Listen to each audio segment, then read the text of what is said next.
So today we're having a look at what Digimon would Class 1B have if they had Digimon. And some of them I think are pretty self-explanatory. Some I feel like are going to surprise you. Yes, I'm moving around all over the place today. But we're just going to jump straight into it because there's a lot of these guys. All 20 of them are getting run through in seed order. So we're going to start with Yosetsu Awase, who has the welding quirk. And unfortunately, we're not allowed to use Digimon we use in previous videos, or in this video, or in future videos. And that means we can't use Forge Beamon because we used that last time. So instead, he's going to get Junkmon. Junkmon is an amalgamation of a bunch of different junk products. And I feel like he'd become his mechanic more than anything else. But yeah, I love these guys together. They feel like they'd be the best of mates, just like our next pairing, which is Remojimon and Senkaibara. Because these guys are both the gyrators. They both drill like hell, and I feel like they would have so much fun helping each other out with it. Plus, I mean, look at them. They've kind of got the same aesthetic going on. In our number 3 seat, we have Toguro Kimakiri, who gets Sneemon. Mostly because his power is razor sharp. And razor sharp fits this guy perfectly. Even Sneemon's mandible claws kind of look like his mandibles. And yeah, we did consider Coagamon for it because Coagamon is mostly mandibles, but he's not sharp enough. You know? In our next slot, we have Pitch Black himself, Shihei Iro. I'm sorry for butchering the pronunciation of that. But he gets Eismon, specifically Eismon Scatter Mode, because it's got that dark aesthetic. Also, I feel like it's the misunderstood thing, because this guy's not evil. He's just looks that way. It's the white hair, I swear. But, yeah, I don't know what else to say. We've already used Shademon, so we can't use that. This is the best I got. Up next, we have, rounding up our first line, we have Kendo, who she gets Witchmon because it's big hands. Witchmon has huge hands, but also we went with this because Witchmon also keeps that feminine. Because Kendo's whole thing is, yes, I have this big power that makes me not, it's not the daintiest thing. Witchmon also doesn't care about that because she can be feminine and have giant hands.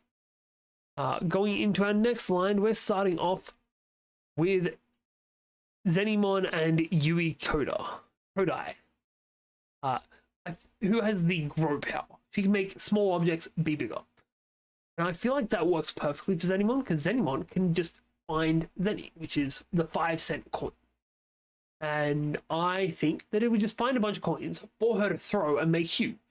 And the best kind of companion you can have with you is the one that's going to be perfectly fitting into your power. Like, if you can find something that's going to give you ammo for a gun, that works well. This is her ammo, her power, her quirk is her gun. In our number 7 slot, we have probably the easiest thing on this list. We have Mushroom. We have Kinoko Kamori. And perfectly on the other side of it, we have Mushroomon. They've both got the kind of cute aesthetic. I know people will say the Mushroom's not cute. Mushroomon is cute. I don't know what you're on about. But also, they're both insane. Because you don't make mushrooms grow inside somebody's throat without being at least a little bit crazy. And I feel like Mushroomon would also do that.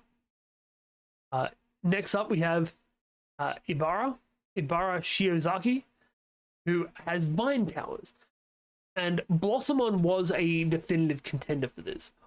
But I feel like Palmon with her Poison Ivy effect works perfectly.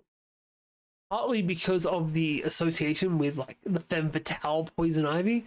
And when she grows up, I can see her becoming that kind of powerhouse. But also, it's a weird thing. I feel like they do each other's hair.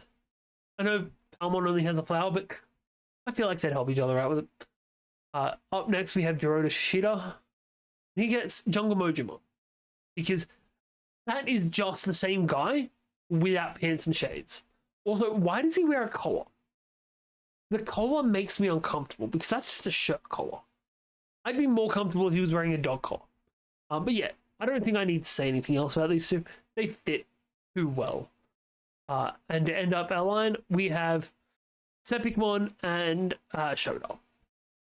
And this one seems a bit weird on the surface. Shoda's power is the ability to make things hit twice. Sepikmon has a boomerang, and that has the chance of hitting twice. Well, it has 2 chances of hitting. That's as close as I could get for it. That one's a stretch, I know, but that's what I can get. Going on to our third line, we have Pony. Unfortunately, there are no cute Minotaur Digimon. You're basically stuck with Minotaurmon or Vajramon. And I feel like Vajramon fits a little bit better. I feel like the aesthetics fit a little closer. The Minotaurmon is just the most mask gym bro Digimon I've ever seen. I was going to say apart from Edamon, but no, I think this is as close as it gets. I can't help this. Next up though, we have Kosei. Kosei, who has solid air. And Eosmon is the closest I can get for it as well. And I know it doesn't seem right, but Eosmon has the ability to detach its panels and make invisible shields. And if you rotate that around, that's just solid air. Or at the very least, aesthetically it is. Going on past him, we have Tetsu, and he's Red Riot's counterpart. We all know it. But Red Riot got Gotsumon, Tetsu gets Icemon. Because it's just the same thing with a different color scheme. I really wish there was just a Gotsumon. It was just like a color variant of it that was the same level, because that's what he would have gotten if that was the case. But this is the closest we're going to get.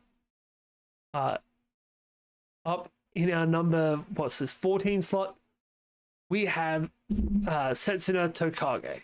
And it's been a while since I've seen her power. When I heard Tail Splitter, I found a Digimon that was Lizard Tail Splitter. I found a lizard-like Digimon that had 2 tails. I found Tropierimon.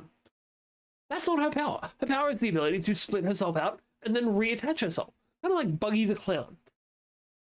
She gets Toyogumon.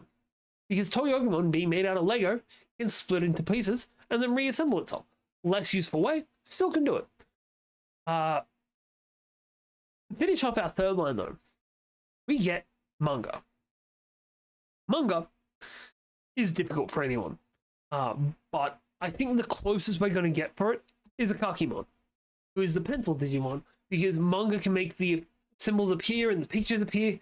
A Kakimon can he can draw, and I feel like this is the closest association we're going to get. All right, last line. Let's finish this off. We got Juzo. Juzo, also a tough one. He has softening, and there's not really softening Digimon. People could make an argument for any of like your Ramons, but we went Numemon line. No, we didn't. That was somebody else. We went with Landeron, because Landeron is the after effect. Landeron is softened ground, which is just sand.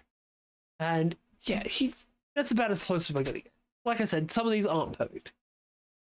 Our Numemon line is here. It's Garamon.